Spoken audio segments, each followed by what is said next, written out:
Bonjour, bonjour et bienvenue sur le plateau de Batijournal TV. Nous sommes à Lyon, Salon Eurobois 2026 sur la Wood Arena. Et avec mon invité, nous allons parler réemploi du bois dans la construction. Maude Navet, bonjour. Bonjour. Maude, vous êtes à la FNB, Fédération nationale du bois, et vous êtes chargée de mission. La FNB, en deux mots, qu'est-ce que c'est ? Alors, la FNB, c'est un syndicat patronal, c'est une association d'entreprises de la filière bois qui représente aussi bien l'amont forestier, les entreprises de la palette, les scieurs, les lamellistes, les parqueteurs et depuis récemment les mérandiers. Pardon. Alors vous avez la lourde charge toute seule de nous parler de réemploi puisque vous avez répondu présent et on n'a malheureusement pas eu d'autres personnes. Mais bon, on va y aller. Première question, le réemploi, qu'est-ce que c'est ? Le réemploi, c'est tout simple. Je vais vous donner une définition pour que voilà, ça soit le plus simple pour vous. Le réemploi, c'est une porte reste une porte. On la démonte, on la repose, tout simplement.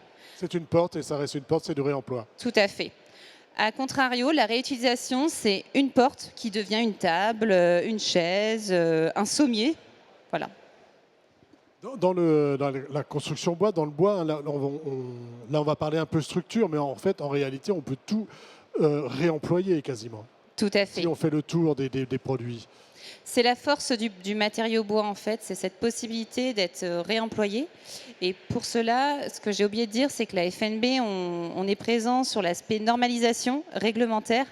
Et donc, on travaille depuis plusieurs années à faire évoluer la réglementation et la normalisation. Et aussi dans le sens du réemploi. Tout à fait. Alors, avant de parler des travaux de la FNB et de ce que vous êtes en train de mettre en place ou ce que vous allez mettre en place pour le réemploi des matériaux, je voudrais qu'on parle un petit peu de pourquoi c'est intéressant de réemployer finalement alors que je peux avoir des matériaux neufs assez facilement. Alors, déjà, je pense qu'il faut remettre un peu les choses dans le contexte. On parle aujourd'hui de réemploi, on est sensibilisé au réemploi. C'est depuis que quelques années, hein, c'est vraiment, je dirais, 5 ans. Mais il faut bien avoir dans le contexte que sur les 20 dernières années, on était plus, c'était la mode Ikea, c'est-à-dire qu'on achetait et que quand ça ne, voilà, qu'on n'arrivait pas à démonter, et on jetait. C'est pareil pour le bardage, c'était pareil pour la terrasse. Aujourd'hui, il y a plus une sensibilisation parce qu'on est sensibilisé au fait que tout n'est pas bon à jeter. En fait, on peut justement faire du réemploi, réemployer un matériau et puis le valoriser, lui donner une seconde vie parce que c'est aussi déjà d'un point de vue carbone, il y a un impact et il faut le prendre en considération. Ça veut dire que selon vous, le travail qu'on a fait de pédagogie sur l'économie circulaire est en train de fonctionner. Tout à fait, c'est un début. Ce qu'il faut retenir, c'est qu'en 2019, on avait mené une étude et en 2019, les produits bois en fin de vie, il faut compter peut-être 42% où c'était de la valorisation énergétique, un peu plus pour la valorisation matière. Et donc, dans valorisation matière, qu'est-ce qu'on entend ? C'est le panneau, tout simplement. Et on avait 2,57% de réemploi, réutilisation. Et ça, c'est en augmentation. Et ça, c'est en cours d'être augmenté. C'est en cours d'être augmenté. C'est des bonnes choses et des bons signaux. Quand on part de 2,5%, on a de la marge pour y arriver. Est-ce que les entreprises que vous représentez, elles, quand on leur parle de réemploi, est-ce que ça match quoi ? Est-ce qu'elles ont envie d'aller sur le réemploi ? Ou est-ce que finalement, ça peut être des contraintes, il y a des freins réglementaires, assurantiels et autres ? Alors, déjà, les entreprises sont conscientes que le réemploi, c'est quelque chose vers là où on va. Il y a des matériaux, des produits qui sont déjà prêts. Alors, c'est pas du réemploi, mais je pense au parquet qui fait, le parquet, c'est 2,5 mm de couche d'usure minimum. Et donc, c'est rénovable déjà une fois. Alors bien sûr, la rénovabilité, ce n'est pas le réemploi, j'en suis bien consciente, mais on a déjà cette force de se dire qu'un parquet posé, on peut le reponcer et lui donner une deuxième vie. Un parquet posé en pose flottante, il peut aussi être réemployé, c'est-à-dire on l'enlève et on le remet ailleurs. Tout à fait. tout à fait. Donc, on a déjà des choses d'un point de vue normalisation pour les revêtements de sol. Voilà, on a ces Pour possibilités. le parquet, aujourd'hui, on va dire c'est facile. Voilà. Par contre, si on va plus loin, si on va sur la structure, la charpente, je pense tout simplement à une charpente, une charpente industrielle en fermette, une charpente en bois massif. Là, par contre, c'est un peu plus compliqué. Déjà, d'un point de vue assurantiel, on sait que les assurances sont un peu frileuses. Donc, pour cela, France Bois Forêt, le Codifab, mais aussi le ministère de l'Agriculture a financé une étude en 2020 qui s'appelle 3R et dont un guide pratique va sortir d'ici quelques semaines.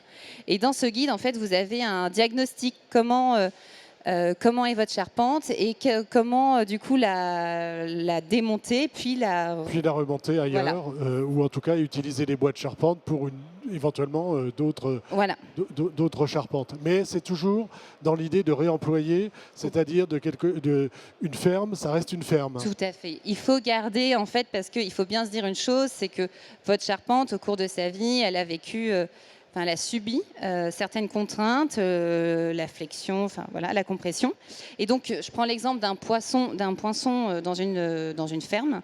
Il faudra qu'il ait la même seconde vie, finalement, pour avoir Il faut qu'il ait les mêmes caractéristiques que lorsqu'il a été installé la première fois. Tout à fait. Ça, c'est un enjeu important. Voilà. Donc, on sait très bien que c'est pas aussi simple que ça pour un charpentier. Ça veut dire que ça va demander du temps dans la dépose et de garder bien les éléments, de les numéroter pour ensuite les reposer d'une même façon. Ce guide, il va paraître quand ? Il devrait pas tarder. Je pense que c'est dans les semaines à venir. Il est en cours de relecture, mais ça a été un travail assez long. Il faut savoir qu'il y a eu toute une première partie avec des travaux d'analyse approfondis d'une vingtaine de cas ou dizaines de cas, je m'en souviens plus que ça remonte. Et de là, en fait, ils ont pu établir ce guide qui s'appelle Réemploi, réutilisation, bois d'œuvre, bois de structure, et donc qui a été financé par le ministère de l'Agriculture, France Bois Forêt et Codifab, et fait aux côtés du FCBA. Il y a un deuxième guide, je crois, qui est en cours de... Oui. Alors, de quoi s'agit-il ? Alors ça, c'est beaucoup plus... Ça va parler à beaucoup plus de personnes. Le premier guide... Donc, que j'ai évoqué, c'est vraiment un guide pratique pour accompagner, pour se lancer. C'est pour les entreprises. Voilà. Et le deuxième guide, en fait, c'est aussi aller plus loin, c'est-à-dire qu'on est en train de travailler sur les règles professionnelles, les recommandations professionnelles, pour vraiment faire en sorte que ça soit, que quand il y a un appel d'offres, eh bien, au moins, s'il y a un souhait de la maîtrise d'ouvrage de déposer une charpente et de la reposer après, il y ait des règles professionnelles qui encadrent ce travail. Parce qu'évidemment, c'est différent. C'est-à-dire qu'il y a une manière de démonter, il y a une façon de démonter, il y a une façon de remonter différente, c'est ça ? Il y a, je dirais pas que c'est différent, hein. C'est juste qu'il faut faire attention aux pièces que vous déposez pour bien toujours ne pas les abîmer tout simplement et les reposer de façon à ce que ça soit les mêmes emplacements. Alors, malheureusement, on n'a pas d'entreprise avec nous qui puisse nous apporter son témoignage. Vous, dans votre activité, est-ce que vous avez un exemple à nous donner que vous avez eu à travailler, enfin en tout cas dont vous avez eu connaissance, et sur les freins et finalement ou pas, les choses qui sont bien passées ou pas?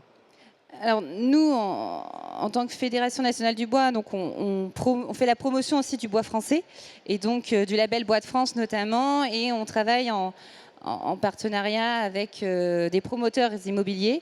Et ces promoteurs sont déjà engagés à travers la RE 2020. Ils s'engagent déjà sur des seuils 2028 et 2031. Ces seuils de la RE 2020, mine de rien, ils sont plus exigeants en termes d'impact réchauffement climatique. Et donc pour cela, le réemploi permet de baisser ces... Voilà, puisqu'on a des produits qui sont déjà carbonés, dont on a déjà pris en compte l'impact carbone, donc ils ne rentrent pas dans le calcul. Voilà. Et on sait que ces promoteurs, là, pour le moment, ils font ce travail de réemploi, notamment avec des WC, des éviers. Tout simplement, ça c'est on commence. On pourrait très bien le faire avec un bardage bois, avec du parquet ou avec une charpente. Voilà. Alors le parquet, on sait que ça démarre. Pareil pour le bardage. Il y a vraiment une sensibilisation au réemploi. Mais maintenant, il faut aller plus loin avec la charpente. Avec la charpente et la structure. Et là, il y a un gros gisement. Voilà. Écoutez, merci Merci d'être venue toute seule nous parler de réemploi sur le plateau de Batijournal TV. Et c'est une émission comme toutes celles que nous avons enregistrées ici à retrouver sur notre site internet Batijournal TV et sur les sites de nos partenaires Eurobois 2026 et le magazine Woodsurfer. Et comme c'est la dernière, je voulais féliciter l'équipe technique, Oriane pour l'organisation, merci beaucoup. Nicolas pour la réalisation, toujours parfait. Et tu m'excuseras, mais je n'ai pas ton prénom. Au son, un ingénieur du son très sympathique. Merci à vous.